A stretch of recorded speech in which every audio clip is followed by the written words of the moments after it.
Well, good evening, everybody, and again, welcome. It is a Monday as we start off a brand new week. A couple of us a little bit under the weather, but we're going to move forward by faith, trust in the Lord. For myself, for Janice, and anybody else who may be feeling under the weather, we are going to trust the Lord because we know God is our shield. He is our fortress. He is our strength. He is our rock. He is our healer, and so much more. So we are going to press on, and we're going to give God the victory. God is going to give us the victory. So anyway, I just saw Nadine get online. Nadine, we just got started. Well, excuse me. Tonight we're going to continue with the series that we started on Friday entitled Facing Your Fears. And again, it's such an appropriate time that the Lord has put this in my heart with everything that is going on around us. You know, fear is just taking hold. You know, in my neighborhood, people, I see the community website. People are talking about, the water is being bought up. There's no water in stock. There's no hand sanitizer, everything. And then just, fear is starting to grip people. And we know as Christians with God on our side, the Bible says if he is for us, who can be against us? So we don't have to fear. And on Friday, we began talking about facing our fear of the future. Tonight, we're going to continue with a common fear that many deal with today, and that is the fear of failure. Now, some of you may hear this and initially say, well, Pastor, I don't need to hear this. I'm pretty successful. But I submit to you that it doesn't matter how successful you may be. Despite that, there are still some areas of our lives that all of us still fear of failing at. The fear of failure is a common fear that is shared by many of us. And failure comes in so many different areas. Some people fear failing as a parent. Some people fear failing in their careers. Some people even fear failing as a Christian. And tonight I want to share with you 4 ways to help us overcome the fear of failure. And the first thing that we all have to remember, number 1, is that everyone fails. Studies have been shown throughout the years that the failure rate among human beings is 100%. 100%, you ask? Absolutely. And why is that? Because nobody is perfect. We all fail. We all fall short of the glory of the Lord, as the Bible tells us. When we read God's word, we see many great leaders that at one time or another failed. Moses failed. King David failed. And in the Bible, in James, the 3rd chapter, verse 2, it says that we all stumble in many ways. Proverbs 24:16 also says, though a righteous man falls 7 times, he rises again. Meaning simply, although we fail and fall down at times, we still get back up. One of the wonderful things that I love about the Bible is that it is so transparent, and it is not reluctant to tell us about the failures of its heroes. And that's the difference between the stories that we find in the Bible and maybe Christian biographies that you might read, right? Many biographies of well-known Christians don't always tell us about the author's failures, right? And you can sometimes get the impression that maybe that person never really struggled in their lives, but we all struggle. And then going back to sports again, because I like to use sports analogies or sports people because I know that well. I'm sure it's a name many of you have heard, Babe Ruth. He was once baseball's all-time home run king until Hank Aaron took over that leader spot. But I bet many people didn't know that he was also the all-time strikeout champion. He struck out almost twice as often as he hit home runs. And he knew that he had to risk striking out in order to hit those home runs. And when he was once interviewed, they asked him for the secret of his success. And he simply replied, I just keep swinging at them. So we have to keep on pushing forward no matter how many times we fail. The second thing is that we need to realize that failure is not final. Look at perfectly at the life of Moses, who at one time in his life was a prince. And then after he kills the Egyptian, he goes out into the fields and now he's a shepherd. And his life that was once seemingly full of promise now seems destined to end in failure. But we all know that Moses' failure was not final, as we've seen in the book of Exodus, right? That God uses him to lead his people out of bondage. Now, I'm going to read a brief paragraph to you.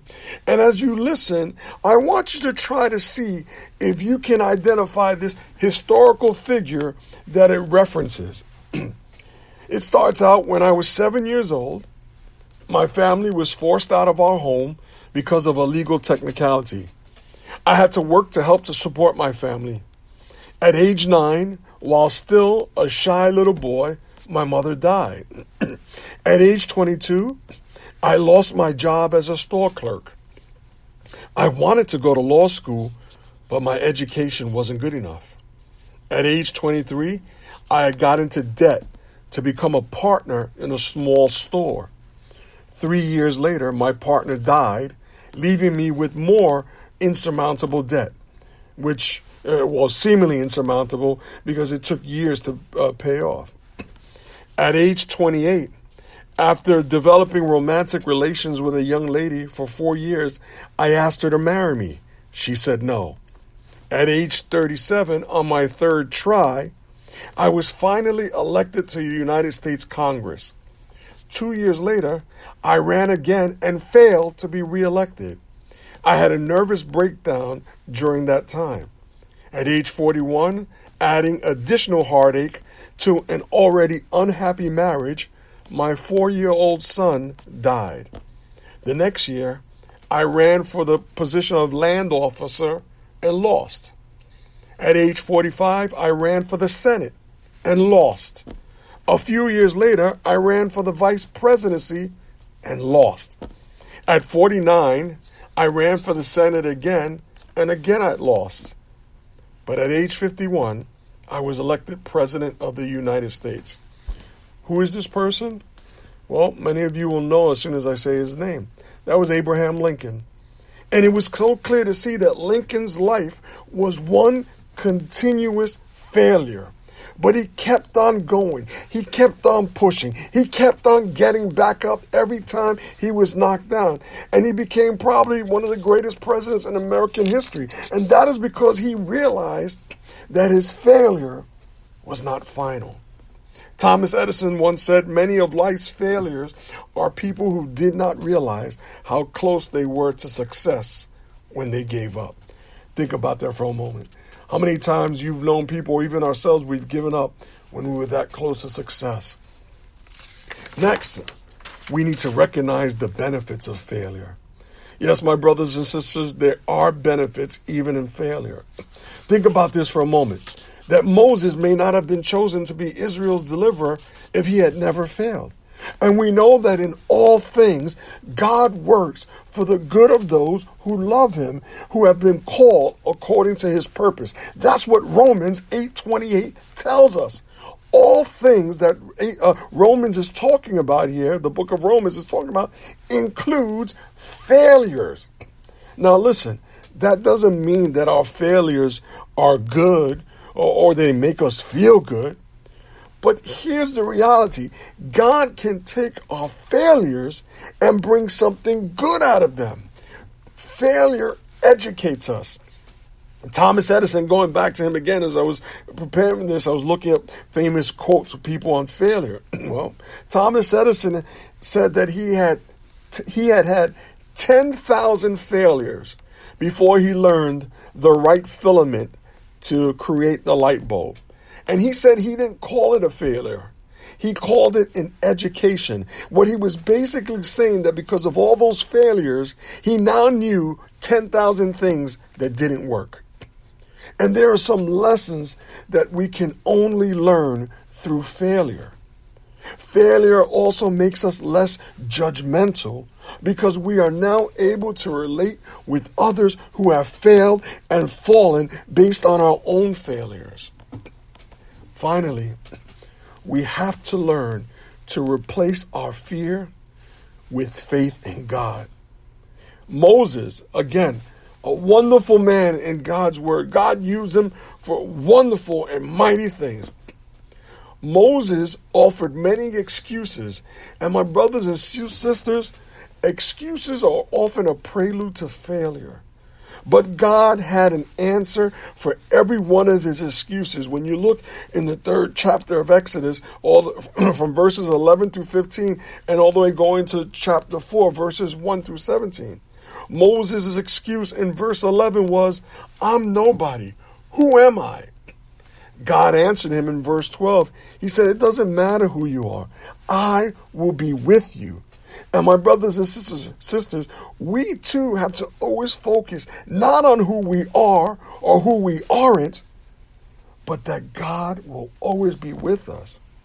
Moses' excuse in verse 13 was, I'm not smart enough. I don't even know your name, God. What should I tell them? Well, God answered in verse 14, I am who I am. And the name Yahweh, which is also translated Jehovah, is derived from the Hebrew words for I am. God here is emphasizing his unchanging nature. The same God who helped Moses' ancestors, Abraham, Isaac, and Jacob, would also be the same God that would help him, and is also the same God that will always help us. Moses' excuse in chapter 4, verse 1 was, God, I'm not talented enough. I don't have the leadership skills to do the job that you're asking me to do. What if they don't believe me or listen to me and they say, you know what, you're lying. The Lord didn't appear to you. Once again, God answers him in verses 2 to 9 when he doesn't just answer him. God gives him 3 miraculous signs, right? The changing of Moses' staff into a snake, the changing of the appearance of Moses' hand, and the changing of water into blood. God gave Moses signs to prove to him and the rest of the Israelites that God was with him. And my brothers and sisters, I can't emphasize this enough. God will also give us what we need in order to fulfill his will and purpose in our lives. But Moses didn't stop there. He continues with his excuses in verse 10, where he tells God, I'm not qualified. I've never been eloquent. I'm slow of speech and tongue. He says, I'm not a good speaker. To that, God answers in verse 11, who gave man his mouth? And then you would think that Moses by now got the message, but no.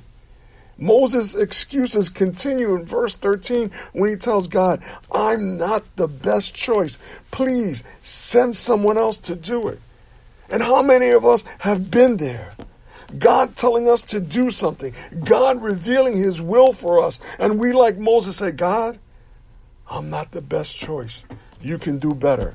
As though we know better than God. But of course, God in his ever-loving patience and mercy answers Moses in verses 14 through 17. And he basically tells Moses, listen, Moses, stop with the excuses. I'm going to send you help. Aaron is going to help you. You see, my brothers and sisters, Moses completely missed the message of God's power. I am is all that we need, all that he needed in every circumstance of life.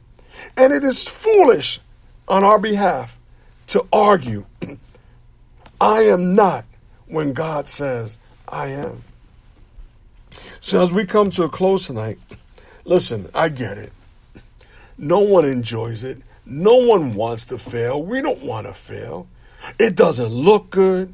It doesn't feel good when we fail, when eyes are pointed at us, when we fail at our jobs, when we fail in the home, when we fail in the church. No one wants to fail. But as we saw tonight, from many of our failures comes success, and often much needed learned lessons. And because of what God told Moses, we too can be assured that he is still I am, and he will still be with all of us in our daily endeavors. And we don't have to be fearful of failure. Why? Because he is the great I am. And because of that simple fact, no matter what we are tasked with in life by God, we can. As we come to a close in prayer.